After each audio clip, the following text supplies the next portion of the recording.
We're really excited, we're really grateful that Mr. Abdullah Abu Swarish, recently appointed Ambassador of Palestine to India, is amongst us. He's taken the trouble, caught a flight in the morning, and he'll be with us for 2 or 3 days to interact, to convey what the Palestinian struggle is all about. And we're really grateful that he is with us, and we can together pass on our sentiments in some way, as a small drop in the ocean, to the suffering humanity in the Gaza Strip and beyond. Before we start, I believe he would like to put a scarf or the typical Palestinian scarf.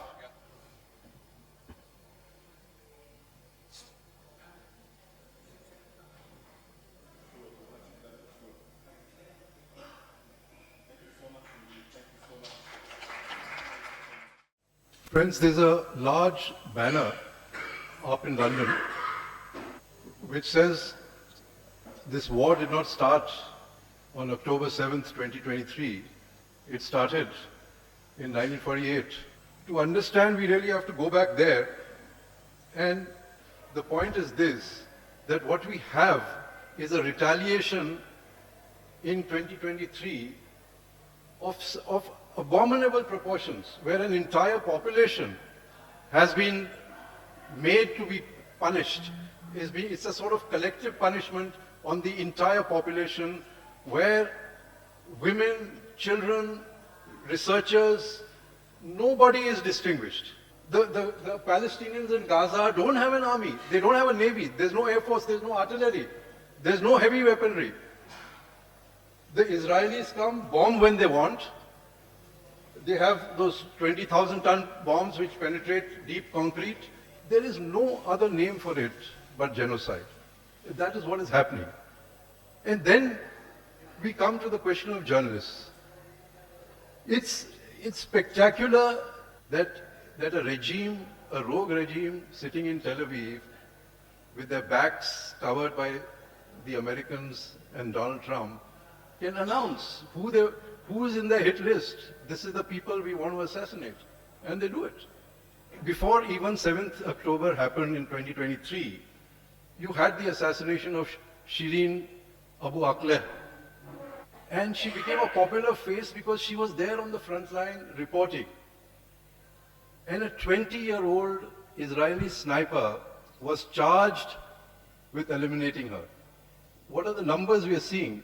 According to a report by the Watson Institute of International and Public Affairs, the war in Gaza since October 7 has led to the death of more journalists than the combined total killed during the US Civil War, World War I, World War II, the Korean War, the Vietnam War, the Yugoslav War of 1990s in the early 2000s, and post 9/11 war in Afghanistan.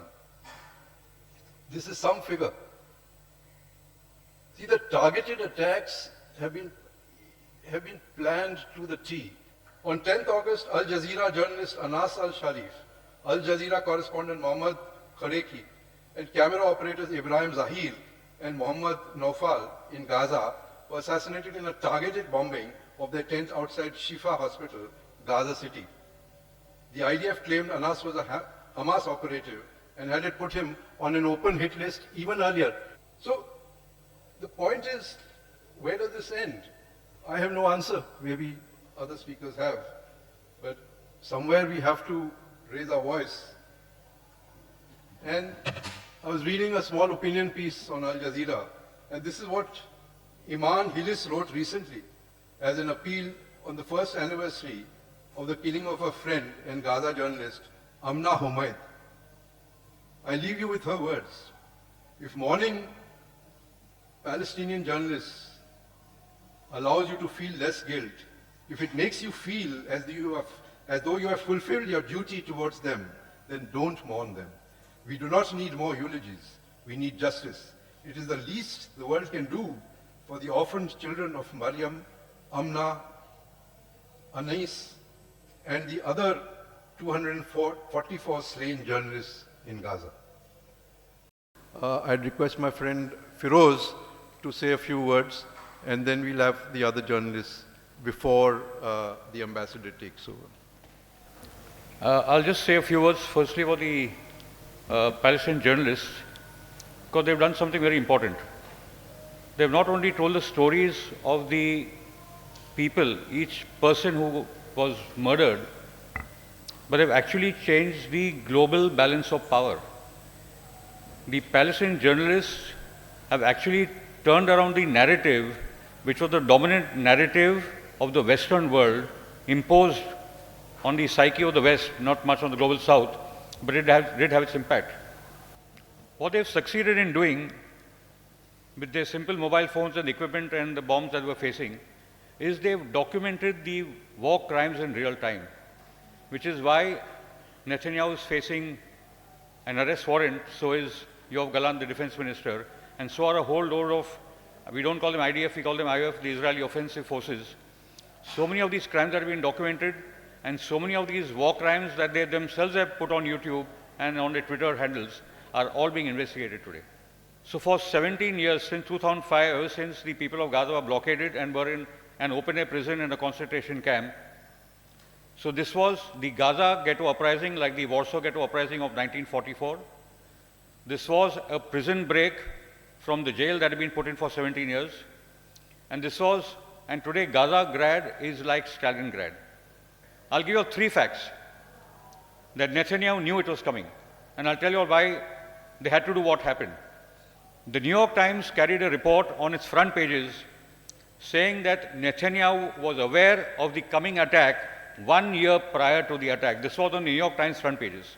The second fact is that the Egyptian government warned Netanyahu 10 days before that an attack was coming. And Netanyahu called it fake news and nothing much happened after that. The Egyptian government himself warned. The third fact is that the women soldiers guarding the perimeter of Gaza, who are surveilling it through their drones and the satellites and the cameras that are square foot to square foot of Gaza, those women soldiers were reporting back to the seniors that they are planning something. That we can see that they are changing and there are activities going on, they are planning something is happening. They were warned not to speak out to the media or they would face military tribunals. Then there are certain terms which have been hit upon us by the Bidens and the Trumps and the Western leaders. There's an entire thing called Israel has the right to defend itself. No colonial occupying power has a right to defend itself in the land it occupies. It has the responsibility of people to exist and protects the right of people to exist. Countries come and go, and apartheid South Africa went, but the people stayed. So this right to exist, right to defend itself is just fed into minds without any basis in morality or international law.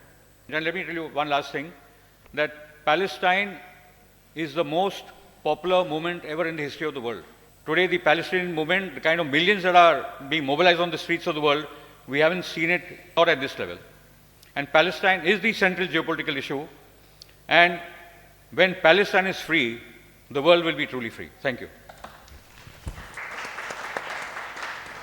Thank you, Feroz, for this very interesting and thought-provoking backdrop he's given to the conflict in this whole area.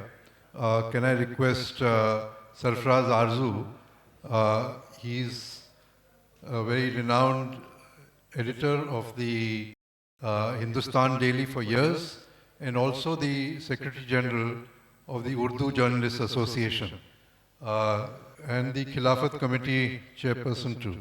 मैं तो बात वहाँ से शुरू करूँगा कि आज हम लोग यहाँ फ़िलिस्तीन में जो जर्नलिस्ट हैं उनके नाहक कत्ल पर जो है अपना सोग व्यक्त करने के लिए जमा हुए हैं और हम शर्मिंदा इस बात पर हैं कि हमें इतना वक्त लगा कि इस दौरान तकरीबन 270 जर्नलिस्ट जो हैं वो शहीद हो गए। जब हम लोग इस मीटिंग को ऑर्गेनाइज़ करने के बारे में प्लानिंग के स्टेजेस में थे तो उसी रोज़ उस अस्पताल पे बमबारी हो गई जिसमें रॉयटर्स का फ़ोटोग्राफ़र मिस नासिर मसरी जो है और उसके 4 साथी जो हैं वो मारे गए। यानी हो सकता है जिस दौरान हम आपसे बात कर रहे हों उस दौरान भी कोई जो है शहीद हो गया हो।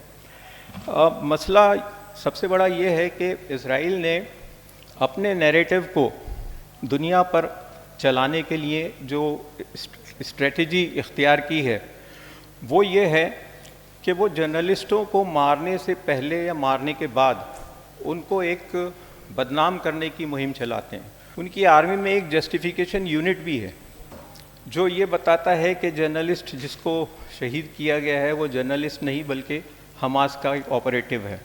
और ये बात जो है बहुत कम लोगों ने इसका एहसास किया होगा कि रॉयटर्स जैसा इदारा जो सारी दुनिया में ख़बरें फराहम करता है वो अपने जर्नलिस्टों के फ़ोटो जर्नलिस्टों के मरने पर जो है अफसोस का इजहार नहीं करता, बल्कि इसराइल ने जो नैरेटिव पेश किया है उसको आगे बढ़ाने की कोशिश करता है। न्यूयॉर्क टाइम्स हो या दूसरे अखबारात हों वेस्ट के, वो एक तरह से कन्वेयर बेल्ट्स बन गए हैं झूठ को आगे बढ़ाने के लिए। हमें इस बात की खुशी है कि गवर्नमेंट ऑफ इंडिया ने पहली मर्तबा जर्नलिस्टों के मारे जाने पर जो है एक स्टैंड लिया, हालांकि वो भी बहुत ही वीक स्टैंड है। खुशी उस बात से ज़्यादा गम हम लोगों को जिस चीज़ का है, जिस पर मैं अपनी बात को ख़त्म करूँगा, वो ये है कि हमारी सरकार ने वो रोल अदा नहीं किया जो उसको इस वर्ल्ड स्टेज पर अदा करना चाहिए।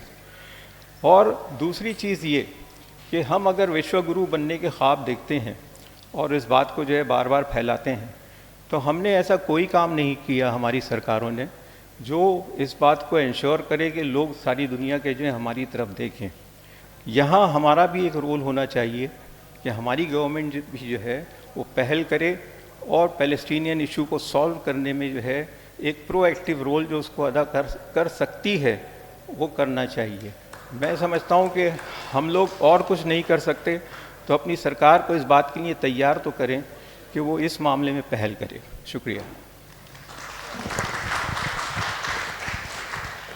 We move on, and I call upon, like I already said, Srinivasan Jain has not only reported extensively on different platforms from the region, so we'd really love to learn about those things, but he's also taken all the trouble to come here, and we really appreciate that gesture. So, Srinivasan Jain for you. Thanks very much indeed, Gurbir and the Patrakar Sangh for organizing this gathering. I think when journalists are attacked anywhere, they're attacked everywhere. And oppressive regimes around the world are constantly looking for ways of further shrinking press freedoms.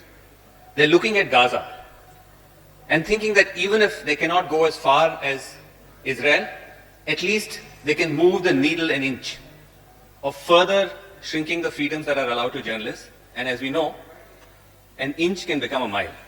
As we gather here in solidarity with Palestinian journalists in Gaza and the West Bank, it's worth noting that Palestinian journalists are not necessarily only covering a war. Since October the 7th, they have been bearing witness to their own demise and to the extinction of their people and their homeland. I had the briefest insight into this when in 2014, I was in Gaza for 10 days to cover that war. It was called Operation Protective Edge by the Israeli army.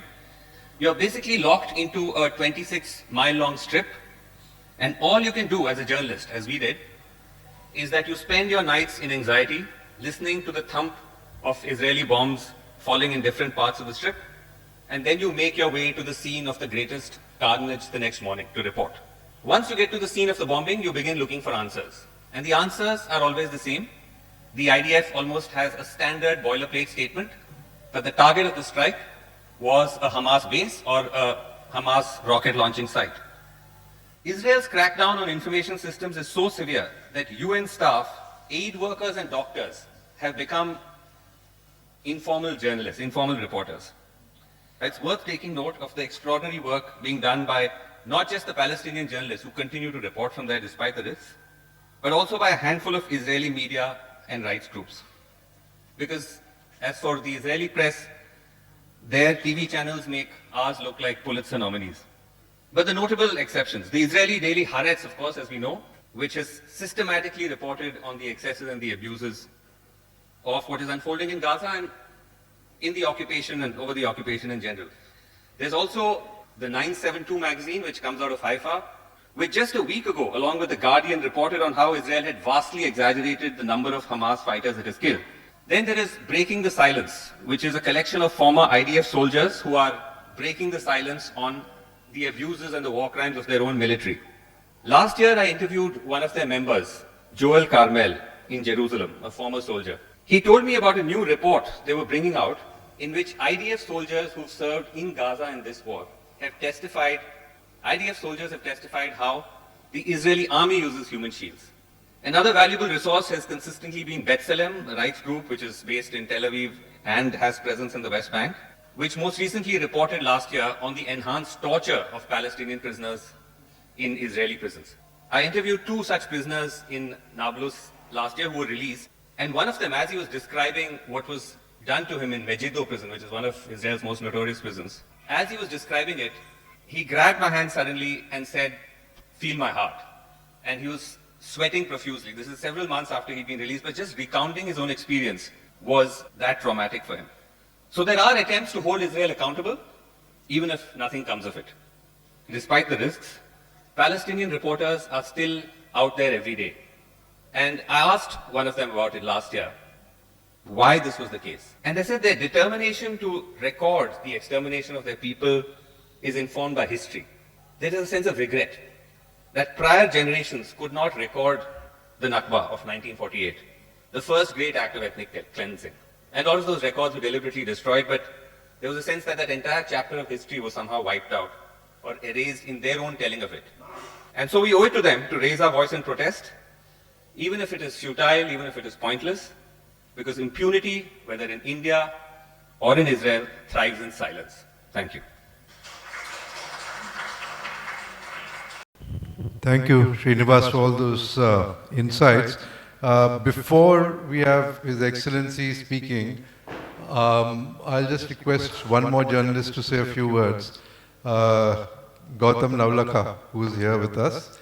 I don't want to take too much of your time because I would like to listen to His Excellency.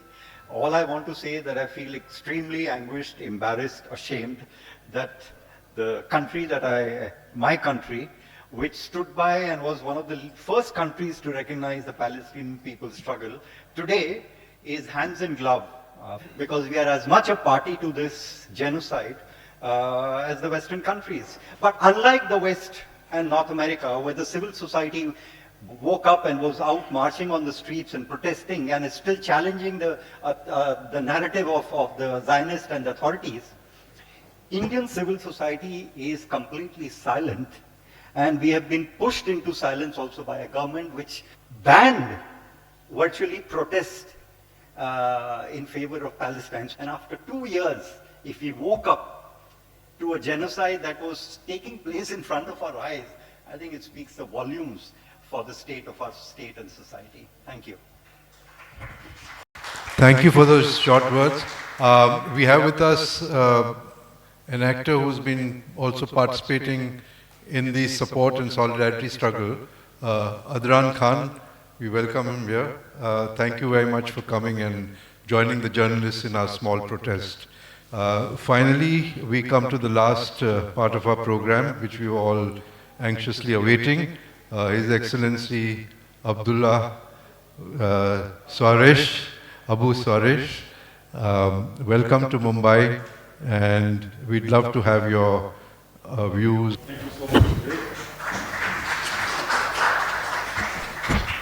Thank you so much indeed.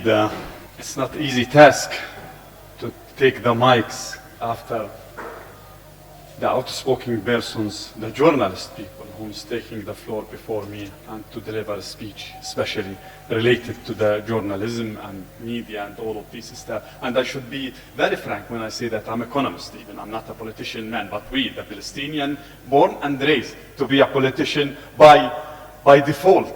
Yes, we are in a desperate need as a Palestinian people to raise our voice. Not only here, worldwide.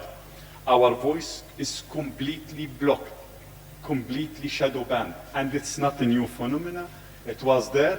This is something that we will not hesitate to say that. Our voice was completely blocked a long time ago. And we are not on the media, even after 273 of your colleagues, journalists, had been assassinated and targeted, not killed, targeted, because wording had a meaning. Still, the Western media is used to say, yes, we want Israel to open the border for an independent journalist. Take a look to the word independent journalist, so that according to them, 237 of your colleagues not independent. This is not the first time that the Palestinian journalist had been targeted. One of, I can call him, restfully call him a Palestinian journalist, he's a Jewish, was Jacob Israel Dahian. In 1924, the Jewish military gangs assassinated the first ever journalist in Palestine in 1924 because they believed that Jacob Israel Dahian was a threat to the existential threat to their project. So that this is not the first time that they used to kill the journalist. You already mentioned the name of the Dahduh. Dahduh family was completely, they threatening him through the phone. Wa'il al-Dahduh, your colleague Wa'il, they threatened him through the phone. If you did not stop, you will pay the price. Wa'il did not stop. Then he paid the price from his entire family. And Wa'il buried him and back to report from Gaza. Then they assassinated his son. Wa'il even buried his son and back to report. Then Al Jazeera called him because they know that they will target him. Back to the war on Gaza. It was not started on October 7th.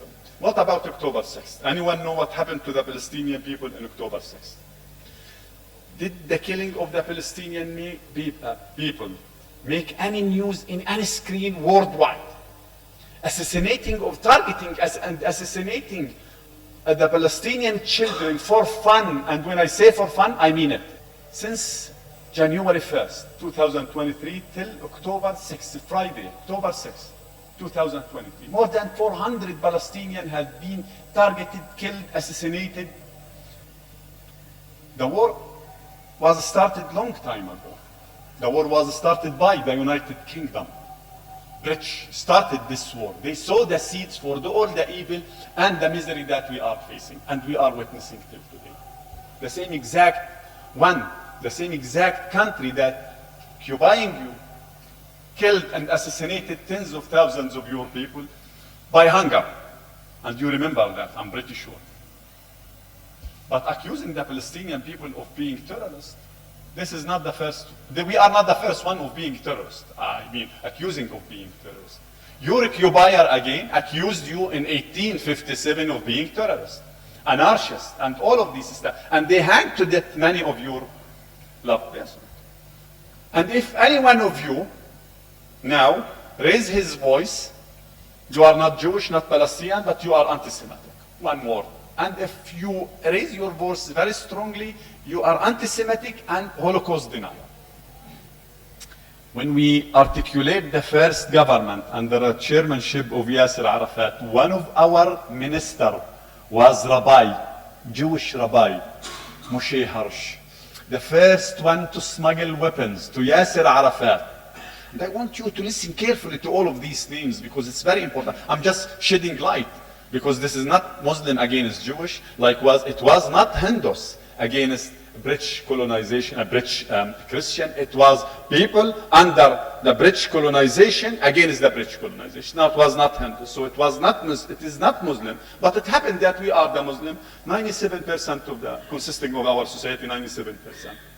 The first one to smuggle weapons to Yasser Arafat is a Christian Archbishop, Kabuchi.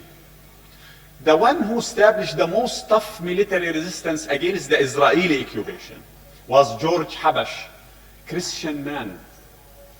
The outspoken person on behalf of the Palestinian people. Now, the outspoken person, the very famous writers, the vast majority of them is Jewish people. Jewish is there in our life as a Jewish, but not as occupation. We will not accept their narrative that the God created two types of people, the Jewish and the Gentile. And our main purpose as a gently, all of you, of course, I'm sorry to say that, is to serve the 17 million Jewish. This is the mentality that is guiding this society. This is the mentality that allowing them to kill with a very cold blood the Palestinian people. This is the mentality that allowed them to trample by their tanks the Palestinian families. I have many things to talk about it. But the question is the way out. Is this a battle for the Palestinian people? Is this should be a Palestinian people struggle, or this is a collective struggle for anyone worldwide who's believing that we, the human being, have one shared a human future? This is a struggle for everyone who believes no one is safe until everyone is safe. You will not be able to report from Gaza, but it is fair to listen to us. It is fair, and this is my humble appeal to all of you. Listen to us. Come with the very tough question. Start by October 7th. Start by the hostages. Then the hostages, we discover only there are 50 hostages. We did not minimize the misery of those hostages at all, and they should back to their home right now. But what about another 10,500 Palestinian hostages?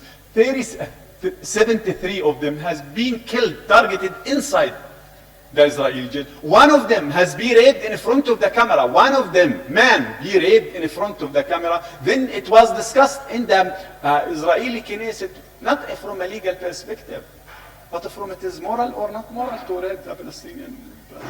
And you have a very important and very significant responsibility to save the world as a journalist. And to save the world, we should all make sure that the truth all the time in front of the people. With that, thank you so much indeed. Many things to talk about. Thank you very much. Why don't you just stay there? I think we can take one or two questions.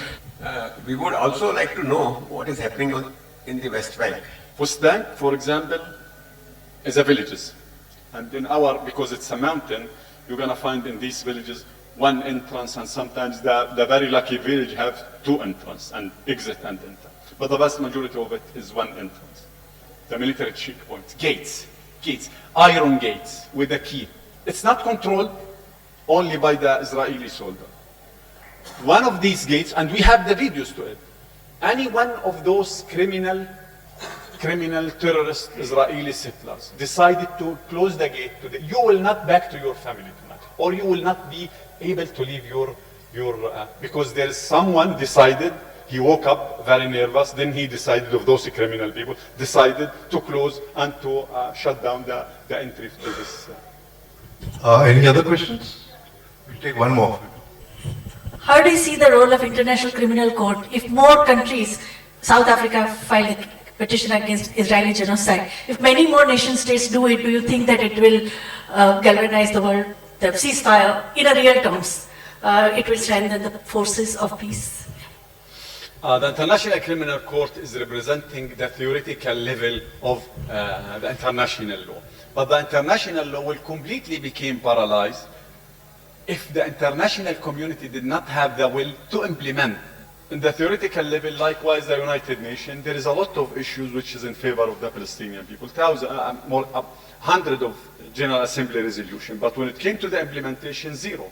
Because there is someone is giving Israel the full impunity, which is, of course, the United States of America, 88 veto that used in the American veto used in the Security Council. 56 of it is against the Palestinian people, and to protect and to shield the Israeli occupation itself. So that international law will completely become paralyzed if there is no will to implement it. Thank you. Thank you very much. If you can just say there, I just want Srinivasan Jain as well as Firoz Mitiburwala, who's done an excellent networking. He's not only got the ambassador for those who missed out today, we can tell our friends. He's speaking tomorrow at the Yashwantrao Chavan Pratishthan Auditorium at 6 p.m. tomorrow. So anybody of us, because of the rains or this morcha missed out, can come tomorrow and definitely hear him. But we just a small memento which a journalist friend of ours, her name is Beena Sarkar, Ilyas. So she did a special issue on Palestine in 2012. She'd gone to sort of done a research there and produced this. So she just wanted to hand it over. Maybe it's a gallery. That's 2012 special issue on Palestine.